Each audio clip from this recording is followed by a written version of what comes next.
কিছু কিছু মেয়ে আছে যারা তাদের বরের সাথে ঝগড়া হলেই মনে মনে ভাবে, আমি আর বাঁচবো না গো, আমার সাথে আমার বর এরকম ব্যবহার করতে পারলো গো, আমি আর এই জীবন রাখবো না গো।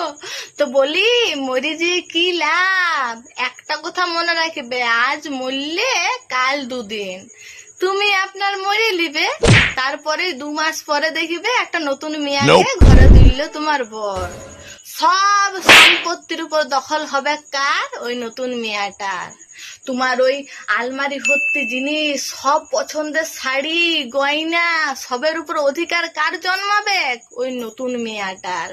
বিন্দু বিন্দু করে যে তোমার বরের টাকা মেরে রেখেছিলে, সেই টাকাগুলাও হয়ে যাবে ওই মেয়েটার। সব কিছুর উপরে তখন দখল বসাবে ওই নতুন মেয়েটা। তো বলি, তুমি স্বর্গের থেকে যখন এই সবগুলা দেখবে, তুমি কি শান্তি পাবে? শান্তি পাবে না গো।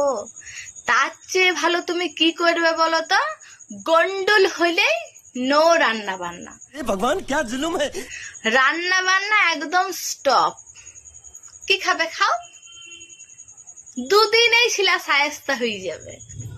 তো বুঝলে, মরিয়ে দিবে গা, জীবন দেখবে না গা, এইসব লয়।